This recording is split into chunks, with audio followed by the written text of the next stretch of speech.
Hello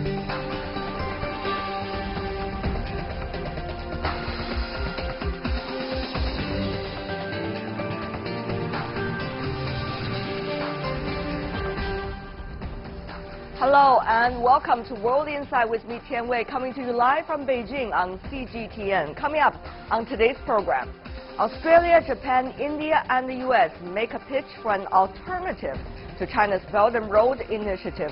Could Prime Minister Malcolm Turnbull's visit to Washington bode well for the infrastructure plan? A sight for sore eyes, a pair of English teachers from the U.S. helped provide glasses to fix the eyesight of millions of Chinese students in rural China and ask them how education insight helps improve the kids' learning abilities. The fact is, doing that, like, my kids kind of realize.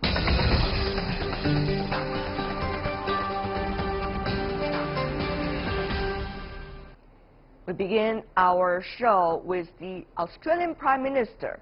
Turnbull is preparing for high-level talks with President Trump in Washington, D.C. later this week. This coincides with a plan reported by the Australian Financial Review on Monday, citing a senior U.S. official saying Australia, the United States, India and Japan are looking at a joint regional infrastructure plan as an alternative to China's multi-billion-dollar Belt and Road Initiative in an attempt to counter so-called China's spreading influence. Will the U.S.-led alternative to China's Belt and Road plan pan out? Before our discussion, take a look at this. Okay. Australian Prime Minister Malcolm Turnbull will visit Washington, D.C. later this week. He's expected to discuss with the U.S. President, Donald Trump, a joint infrastructure financing plan reported by the Australian Financial Review. The report said Australia, India, Japan and the U.S. are seeking to establish a regional infrastructure scheme that's an alternative to Beijing's Belt and Road Initiative. The Chinese Foreign Ministry has an official response. We hope that all sides could strengthen relevant international cooperation in the spirit of openness, inclusiveness and win-win cooperation, in order to promote regional cooperation and global economic development and to benefit people around the world. Washington has adopted the concept of an Indo-Pacific strategy. It was mentioned in the Trump administration's first national defense strategy, released in January, which identifies China as the biggest strategic competitor to the U.S. Mr. Turnbull's visit to the U.S. will celebrate the 100 years of friendship between Australia and the U.S. The United States is re-evaluating its foreign policy priorities, especially in Asia. It's recently launched both the National Security Strategy and the National Defense Strategy, and they outline a much more competitive US-China relationship. And Australia is seen as a key part of the US push in Asia. A U.S. official did say the four-way cooperation was not a rival to the Belt and Road Initiative, and the cooperation plan was still nascent. A Japanese official also said four countries regularly exchanging views is hardly an alternative to the Belt and Road. Could talks between Mr. Trump and Mr. Turnbull give the plan enough boost to get off the ground?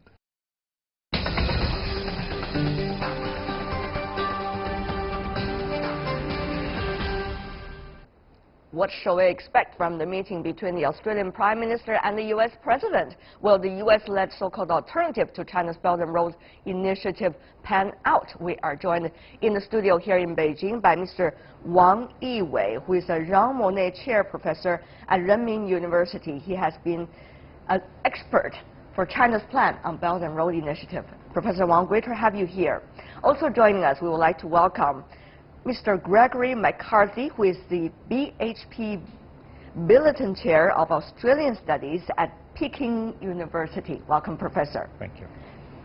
And joining us in Washington, D.C., Joe Rubin, the President of Washington Strategy Group, who's a former Deputy Assistant Secretary of State. Mr. Rubin, welcome as well. I want to start with you, Professor McCarthy. So, mateship. That was the word being used once and again when the Australian Prime Minister was describing the relationship between Australia and the United States. Help us understand, coming not from down under, exactly what it meant.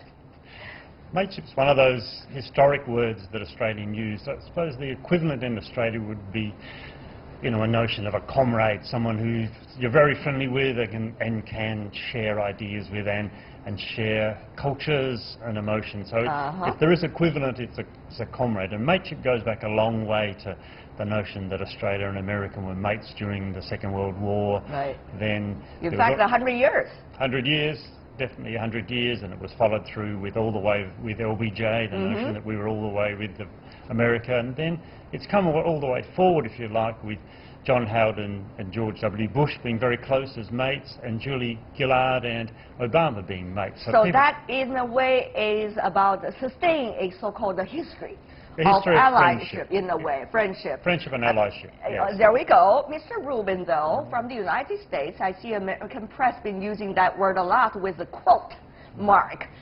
How does Washington see that mateship? Well, thank you for having me. The United States clearly values Australia. There really is zero political conflict over the American relationship with Australia.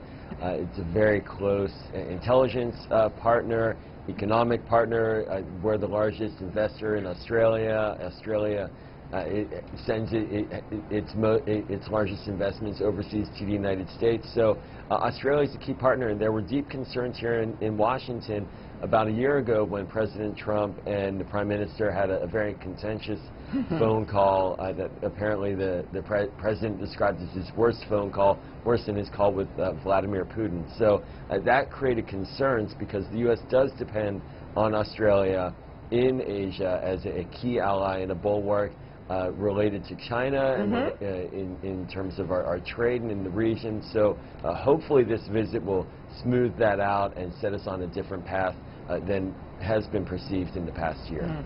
Will it, Mr. McCarthy, what exactly is the plan in the notebook of Australia? Well, I think the plan for the notebook of Australia is to try and get America continue to be engaged in Asia. Australia is concerned maybe with the rise of China being so rapid and so large that it wants America to be engaged. It wants America to maybe to rethink its position on the TPP. It wants it involved with multilateral trade arrangements, and it's concerned that America pulled out. It's concerned that America might be moving away from a rules-based order, which Australia has expected and America has led, because Trump's moved both away from multilateral agreements and the notion of a rules-based order, which Australia's looked at. And therefore Australia went to Japan to try and encourage Japan to get Trump to be engaged again as well. So, a lot of things on the agenda, but Professor Wang, I have to invite you in because both sides earlier have already mentioned China repeatedly in their answers about bilateral relations. Exactly how does China see its neighbors, I mean, at least from the south, looking at its allyship with the United States? I want to continue that quote once again, mateship. Actually, Australia's Foreign Minister argued before that Australia, even be the allies of the United States, can be also partner of China, not just necessary to make a choice between economically more linked with China, security more linked to the United States. Okay, well, it's coming from the Foreign Minister. I mean, that could be diplomatic enough, right? You know that, Professor But actually, this and there we go. I mean, you think about that. I mean, how could China be the largest trading partner of Australia? Well, Australia is having a very different strategic plan toward China vis-a-vis the United States. And will China want that to happen? I mean, on the one hand, you hand out this French live to Australia with money and trade and possible exchanges. On the other hand, Australia do not regard you as someone who could be close, but rather someone who is afar, and therefore using the United States against China. Can China accept that? No, against China, I think want to balance, definitely, because Australia very worried about too much rely on Chinese economy. They worry about the economic linkage will be sooner or later put Australia strategically, politically more close to China, which definitely some conservative Australians may be worried about that. They don't trust Communist Party, they don't trust so much about China future. And we understand that Australia as a trade country, they cannot provide the safe safety of their trade sea line, so they rely on the United States. So nearly all their trade countries rely on the United States, except China. So China totally accepts what is going on right now? Is No, that what you're not saying? accept. We understand, but not accept. We hope Australia will be a positive engagement both with China and the United States, and not make troubles between each other. Trouble. Exactly what does that mean in China's dictionary? Some Chinese are very worried about that Australia, Japan works too closely, want to hate China or even push U.S. back, and that's understandable, but more focus on the security. Okay, focus South on the China security. Sea. South China Sea. Mr. Rubin, help us to understand here. South China Sea has also been mentioned in United States white paper about the security and also strategy as well. So how does the U.S. on the one hand work with China while knowing the rise of China today? On the other hand, build its warwick in a way with its allies in the region against China or against a potential threat of China. How does that work? This has been a tension point that has been unresolved, not only in this administration, but also in the Obama administration and earlier in the Bush administration. And President Obama devised a strategy that sought to essentially engage through economic statecraft, through trade agreements, the allies of the United States outside surrounding China through the TPP, not necessarily as an anti-China maneuver, but certainly as one to re-exert American leadership in the region. And that was the objective. And at the same time, with the South China Sea, sending strong signals, not military signals specifically, but very strong words and rhetoric about China's military not going further into the South China Sea. Right. So we've seen that strategy, however, fall apart in this administration. There is no trade vision for the United States in Asia, and that has left our allies vulnerable and, in a sense, looking for a new partner. And my fear is that our current policy is handing those relationships over to China on economic cooperation, and at the same time, the idea of increasing belligerence and military activity with China is completely counterproductive, particularly with North Korea as an issue where we need to cooperate with China. All right. But the rhetoric coming from the White House seems to default to that as well. So I'm not clear where the strategy is heading as we compare it to I feel so previous, relieved, Mr. Rubin, when you say you do not know where the direction is, because I am actually getting really confused right now about that, Professor Wang. I might have to come back to you about that. I mean, is the United States handing over the beautiful hands of its allies all to China's face? It's hard to say. It's hard to say. From the Chinese side, I think we're very worried about Australia provide more military access to the United States in the name of China's threat in the South China Sea, whatever. Actually, South China Sea issues now come down better situation, and then because of the Australia, Japan, the United States, now even India join, Australia will take use of the so-called Indo-Pacific, and then to show the importance to the United States, Australia's position strategically, and then make more troubles at the cost of our relations with China. So that's China very concerned about that. All right. But on the other hand, Professor McCarthy, the South China Sea issue, as Professor Wang just mentioned, calmed down somewhat already last year. The question is, will that become once again a hot issue? And secondly, it is not just about the South China Sea security issue anymore. It is also about something bigger. For example, China's originally proposal of Belt and Road Initiative, which is not a plan about China, but rather China considered it a plan about partners China could have with the rest of the world. So, Professor McCarthy, what exactly are we talking about? Is it the South China Sea, that little issue itself, or is it about an overall world vision about how relationship will go in this critical juncture, Professor McCarthy? I think it's a larger question. I think the South China Sea is used often as the notion that China is a new aggressive power. and that it's an expansionary power like old empires. So that's one of the metaphors that's used, and so it's a small island issue but it's a large metaphor. And that relates to the issue of what is the Belt and Road? Is it an economic strategy or is it an economic and security strategy? What do you think? Well, the argument... We got the expert coming from China. Yes. Professor Wang been talking about that a lot, so maybe you guys can do some exchange right here. So the issue, as Mr. Rubin sort of pointed out, the issue in general is that it can be both. And the trouble with when you do the Belt and Road and you look across the countries that it's getting involved with, that Australia is kind of thinking about with India, is that you've got this India-China tension, so that's an old issue. You've got the tension between Pakistan, United States, and India that has a difficulty for Australia to work out. So if we want a quad that builds around hedging against China for really supposedly economic reasons, but for strategic reasons, and there's every justification for Australia to try to have a hedge both economically and strategically, but it's complicated. Yeah, it seems Professor McCarthy has been suggesting, Mr. Rubin, that there are those problems that people or different countries could have and had with China. Will those sporadic problems, when linked up together, become a much bigger issue and become an alliance relationship of somewhat that would contain in those countries' eyes of China? So, Mr. Rubin, can you help us to understand, do you think those issues would work, quote unquote, together?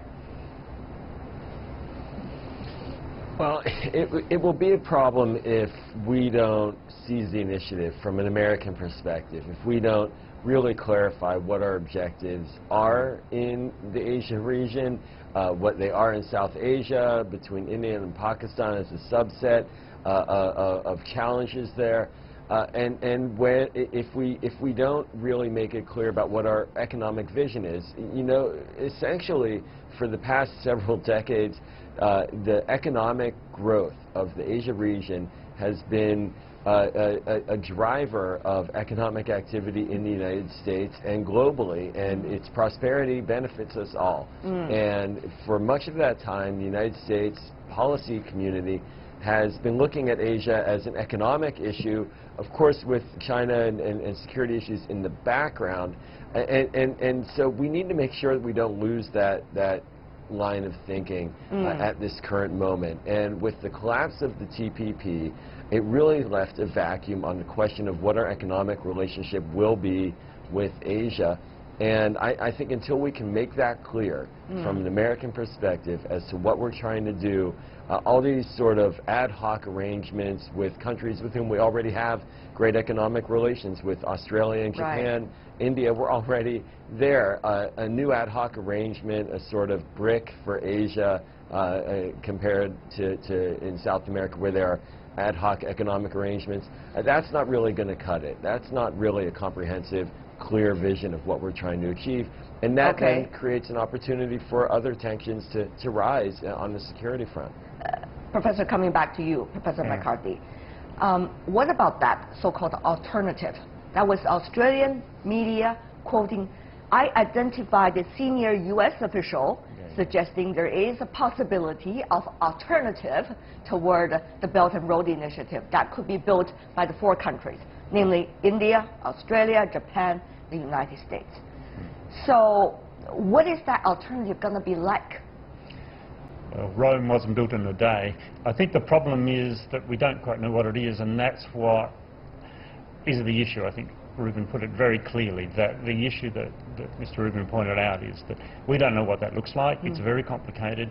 It's a starting phrase to try and hedge against China, but it doesn't look to me to be sustainable or even got off the ground. Well, you've got so much differences between those countries, and that Australia has got every right to try and balance China against those countries to find some balance for its own national interest. But in general, at the moment, Australia is caught for very much the point. We don't know what that would look like, we don't know where America is going, and so we're trying to encourage America to come back economically to balance the security. I was doing a little research, Professor, right before coming into the studio, and got to know a little bit more about so-called alternative. According to, quote, senior unidentified U.S. officials, that works like this, the alternative. That is, China is building ports. Okay, those ports is not going to be commercially viable. But the United States, India, Japan, and Australia will come in and build roads which are commercially viable and therefore will become the alternative to the Belt and Road Initiative. Okay, if that is the explanation, I want to come back to you, Professor Wang. Why would China be so stupid, building something that is not commercially viable while leaving all the spaces to the others to build something that is commercially viable? It's just very funny to me. But Professor, putting the funny thing aside, what can China do to incorporate all these players, regional, international, into further, this plan, which is Belt and Road Initiative, if we are talking about common interests here? Well, it's funny because originally the West used alternative to China model to challenge so-called universal values. But now they use the alternative. It means they are defensive. China is more offensive, actually. Okay. A lot of terminology is going on over here. But this, I think, indeed identified that the Belt and Road Initiative pointed the right direction for cooperation because it focuses on the real economy, infrastructure building, which the world needs very much. So China, I think, is very welcome of that. It's not challenging of that. So Australia should join? Australia should join? is in India should join? And the United States should join? We welcome all these stakeholders to be the stakeholder of the Belt and Road. Actually, Australia is the South Pacific. You are playing the leading role in the Belt and Road Initiative in the Maritime Silk Road. Right. It's no problem. We need more capital. We needed to connect it to all existing and the future infrastructure. So Belt and Road Initiative will focus on the mutual connectivity. We don't worry about you have your initiative alternative of that. We try to combine all this together. This is some suggest the reason why these four countries. Can I add? Please go ahead, Mr. Rubin. Can I add on this? I mean, I really need to make sure also that the reality of the situation in Washington is that the Trump administration is significantly cutting our development assistance dollars by about 30% in its request for this coming year. So, as we say here, put your money where your mouth is, and funding for development is going down and defense is going up. So I'm not sure where the money would come from even for an initiative like that if there ever were to be one. It doesn't seem like this administration is committed in financial terms to that kind of a vision. Very interesting over there as well. We have only 1 minute left. Time is short when the discussion is going so well. Before we go, gentlemen, what can we expect? What do you think is the right and the smart strategy from your own country's perspective? One sentence from every one of you. Let's go with Joe Rubin, coming from the U.S. The smart strategy is to get everyone in the room and have a real comprehensive discussion about the future of Asia and America's ability to engage all the different players. Professor McCarthy, coming from Australia. I think Australia has to balance the US and China relationship in a way that gives its own national interest a potential to come through and not take sides. The thing is, how is that balance going to be kept? Okay. And finally, last but not least, Professor Wang Wei, coming from China. Inclusiveness. The Belt and Road Initiative focus on inclusive globalization, not alliance, to put somebody aside, and then I think that's the key. All right. With that word, I guess we can all go back home and have a great weekend. For now, I want to thank the three of you, Wang Wei, Gregory McCarthy, and Joe Rubin. Really appreciate, gentlemen, for being with us. Thank you for the three of you. Thank you. Stay with us here on World Insight. Still to come on our program. Millions of students with eyesight problems in rural China get help with corrective glasses thanks to two American teachers who are on the mission to improve the kids' learning abilities. The interview with the pair right after this.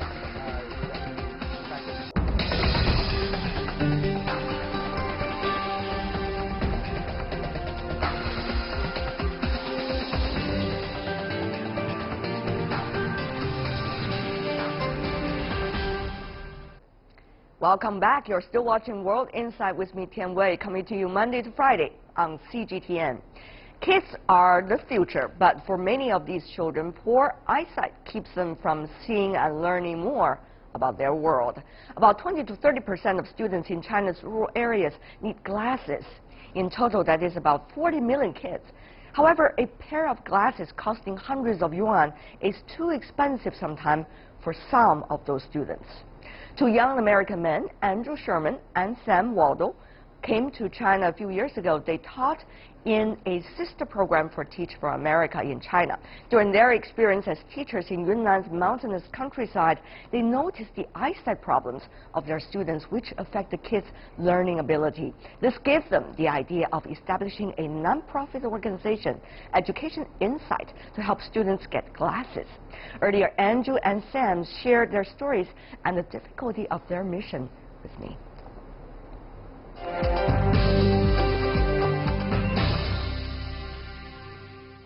You have to, as a teacher, you really have to apply a lot of pressure to your students, keep them focused, keep them on task, give them a lot of homework, and really push them to succeed. Is that what you did? I did my best to do that. That sounds diplomatic. Yeah. Yeah. Well, I mean, the fact is, doing that, like, my kids kind of realized, like, oh, he's not just here to play; he's actually here to kind of push us.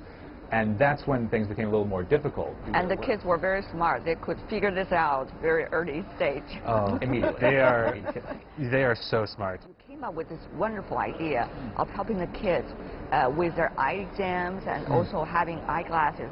How did they come into being, this idea, and was it easy, to implement it? No. So it was, as soon as I started teaching, I had a class of 47 7th grade students, and I'm up in front of them every single day teaching English, and it was just really obvious really quickly that so many of my students could not see clearly. All the content was on the blackboard, and you can see the kids squinting, leaning forward, trying to copy from the student next to them. And my class had more than 10 students like that. When Andrew brought this idea to me and we discussed it, and I realized, oh, I hadn't noticed the problem the way he had, but this is a problem at my school too, once I started to look and look at my own students and students in other classrooms. And then we realized, oh, this is a problem everywhere in Yunnan, and it turns out everywhere across China. So our idea, what we want to do, is to actually solve this problem in China. So where there are no longer students who lose access to their education because of lack of proper vision care. Right, but then how did you figure out the way of helping them? Use your own money? Well, no, we found people to help us fundraise. Friends, family, people who supported our organization, Teach for China. Because once you explain the challenge these students face, people are really supportive. People want to help.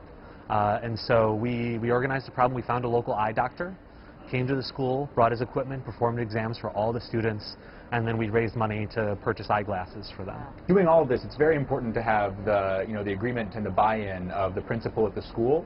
And so that was some of the most crucial achievements that we had early on, was getting the staff at the schools on board and appreciating that this was a valuable use. How did you convince them? It's not easy, right? Yeah, and one of the other things is a lot of people don't think that children in the countryside need glasses, because they're outside all the time, they're playing. They're not like kids in the city who are inside looking at screens, living off of computers. But the fact is, kids in the countryside need glasses. So how did you convince them? I think the secret to our success is getting community leaders to buy in. So, who was that community leader? It's like school principals, members of the local government. If you have their certificate of approval, people start to listen. And that's the first step. We're going there with the mandate of the local education bureau, health and safety bureau, and the official doctors from the state-run hospitals. So it's all under this auspices. We have this the authority to educate. It's not that we're just giving these glasses blindly and saying you have to wear these. It's actually giving information and explaining the way that a new kind of attitude towards vision. So you guys really have convinced the local movers and shakers, shall I say? The first year we did this, we didn't do any education. We brought when we were still teaching, we gave eye exams, we brought eyeglasses, and some of us went back a year later, and more than 50% of our students weren't wearing eyeglasses anymore that we had just given them. And it was like a nightmare. It's like, what happened here? You had the tool you needed. Why do you not wear it? And we found out there was all these issues. Yeah. And so we have, there's no silver bullet. There's no one solution. we're still developing the best way to do it, and we're always trying new things. Like, one thing we're working on now is like a cartoon for elementary school students that teaches them, like, oh, if you can't see, you should get eye exams, and like, here's how to take care of your glasses. You could see the difference it makes in a school. Like the day before they get glasses and the day after, all the kids can see clearly, they can study, you know, they're in their notebooks, they're looking at the blackboard. It's unbelievable. And like, you see that once, and you know that this is something that has to keep going. That is something that has to be keep going. These two young men graduated from Ivy League universities. Instead of continuing their career in professional fields they have chosen the path not many have taken before. Buy one and donate one, that is the idea of their Education Insight program, which started in 2015. For every pair of sunglasses bought from them, they would donate a pair of glasses for kids in need. Well, that is how their business model is doing. But the thing is, it's not just about their business. Like every startup, they have struggled with sourcing the seed money, selling their products. They have learned and experienced a lot along the way.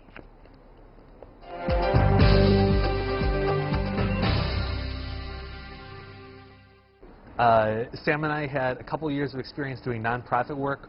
We had zero experience in the fashion industry, in the eyeglasses industry, in the retail industry, in entrepreneurship for a for-profit company. As Sam and I looked around for different models that might make us more sustainable, you know, one thing we didn't see in China was this buy one, donate one idea. Okay, the idea is there, but to get everything done, it's not easy. A huge learning curve. I mean, you talk to, it's funny, like in the early days we would present this idea and we'd talk to people maybe in the industry, in fashion or in e-commerce or in glasses, and I think they all had the same reaction, which was like no, you can't do this, like you don't know what you're talking about. Are you going to be really, throughout the earlier part of your life, committed to this project? Because it takes a lot of effort. The part of the reason we've been able to do so much is because we had never had any idea how difficult it was going to be when we started. Fair enough. Yeah. We were thinking about going full-time on Education Insight for a while. We had the idea, but we needed a sort of spark, something to push us over the edge to really commit to quitting our jobs and working for this nonprofit. And we had that moment occurred in the spring of 2014. There was a company that we got connected with down in Chengdu, or over in Sichuan, that was interested. You know, they were looking for a major CSR project, and they had, you know, available a charity project that they could support for their own company's, you know, PR and all that. And you know, we found each other through a mutual friend, and we thought that, oh, this could be a great partnership. And then with the promise, the handshake promise, that in fall they were going to support our project. And then fall came around, and it was time for us to implement, time for us to actually do our project at scale. And they sort of stopped responding to messages. They weren't being very forthcoming. And so we were saying, hey, we need to, you know, we need to go. This needs to get going, or we're not going to be able to do our project. And then they sent us a WeChat message. What is it? We're not interested in supporting your project anymore. Good luck in the future. Did you pick the phone and shout to them? Oh, I was angry. I don't know if I've ever been that angry in my life, actually. Yeah, we called everybody. But, I mean, like, they didn't have to. We couldn't force them to. At the time, our local partners had already spent the money. They had already run the project. We needed this company's money to pay them back. So we were in a situation where, you know, we found ourselves tens of thousands of dollars in debt 6 months into starting this project full time. So it was a terrible situation to be in, and that's where we got the idea. You know, first we had to rush around like chickens with our heads cut off, trying to find the money to repay our partners. These are people who had trusted us, who had, you know, gone out on a limb to do this project, and then we were letting them down. So we felt terrible about that. And then afterwards, we started thinking, how can we make this sustainable? How can we make this something that we have more control over, so this type of thing doesn't happen again? Has that stage really teach you anything? Yeah. What is it? What are they? Have better contracts. And eyesight. Yeah, yeah. I heard stories of you guys selling eyeglasses in front of shopping malls, you know. Yeah. Tell me about those days. How do you, you know, convince people passing by, get these glasses? You're helping the kids. Yeah, well, I mean, like those. I mean, like it's worth mentioning. Those days were like literally like 6 months ago for us. Not that far. Yeah. Not that far away. You know, I think what brought people in was the designs, the colors, the attraction. And the two of you, I mean, two Well, yeah. Caucasians on the Chinese streets selling eyeglasses. Forget that sometimes, yeah. Okay, it's good to forget about that, yeah. It's the novelty does. I mean, it gets people to stop for a few seconds, and if they can stop and you can have a conversation with them, then you can engage them. And like that's the most difficult thing. Like, Yeah. Not to mention, both of you have very good personal charms. That helps also, right, Sam? well, doing sales, it's absolutely necessary. Have a sense of It's humor. very Yeah. crucial. You know, Baoan, yeah, police, you know, and security. And security. They're always, you know, if you stay out of their way, if you stay out of their zone, you're okay. Yeah. And so you just got to know what their corners are, and then if you're literally 2 feet away from that corner, it's not their problem anymore. You guys have been becoming totally street smart in China, I have to say. Yeah. Literally. Yeah. Basically, yeah. I mean, we've been chased away by a lot of security guards. But so what? I mean, I think that was something that personally I had to get over early on, Yeah. because I don't like confrontation with people like that. I don't like being where I'm like not supposed to be. I'd really rather kind of follow the rules in that way. But I You mean not break the law in China? not break the law. But you know, what you figure out is that no one's out to get you. It's just like if you are in the wrong place, then just you move along and it's okay. You're going to some very interesting places the Chinese young people go. For example, rock concerts. Yeah. How was it like? It was. I mean, yeah, it was super fun. And like honestly, never an opportunity we thought we'd have. Yeah, we just got to join like the Midi New Year's Festival in Shenzhen, which is like a 60,000 person music festival rock concert. We get the chance to meet these band members like afterwards and like, you know, get to take a picture, you know, talk about education and sight. And like on stage, these guys are like super heavy, super aggressive, like heavy metal. And then we you know, go behind stage, we meet them, and we'd be like, hey, you know, we were helping kids get glasses. And they'd be like, oh yeah, totally, like love to help, like get a picture. It was like really fun that way. I thought it was really cool to see like how into it everybody was, and the music itself was awesome, and it was like, you know, loud, and at the same time these people are, you know, the festival is welcoming us to put up our booth and like talk about this charity in the middle of this rock concert. I don't think that's Can you really something. talk about it in the middle of a rock concert? Loudly. Loudly and in short sentences, like, you know, oh, helping kids, it's good. Glasses. Glasses. Guys, what you have achieved over the just five years, amazing. I mean, like, I think if you had told Samurai 5 years ago that, like, we'd be, like, leading a glasses charity and, like, a buy one, give one brand from, Beijing. While you were playing the computer games? You'd be like, stop, you're crazy. That makes no sense. So, what is China to you? Right now, China is literally the lowest ranked country when it comes to giving in the world by percentage of the population. And I think that is going to change, and I think people are going to be absolutely amazed over the course of the next 10 years just how much of a giving country China becomes. Like, we can see we're on the edge of it right now with mantra and education in sight.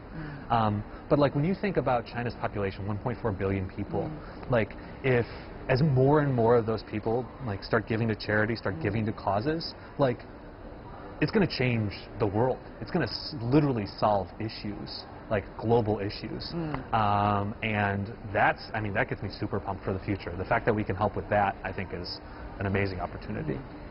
In China, nothing is easy, but anything is possible. You can really, if you put your mind to it, you can accomplish amazing things.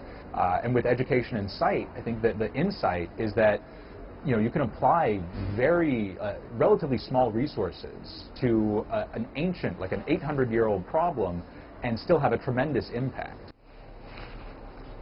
And that is all the time we have for today. If you'd like to see more, try to find us World Insight, CGTN, into your search engine, or check out our YouTube channel. Follow us on Twitter, Facebook, and Tian Wei. From me, Tian Wei, and everyone on the World Insight team, thanks for watching. Tune in again next time for insights across China and around the world.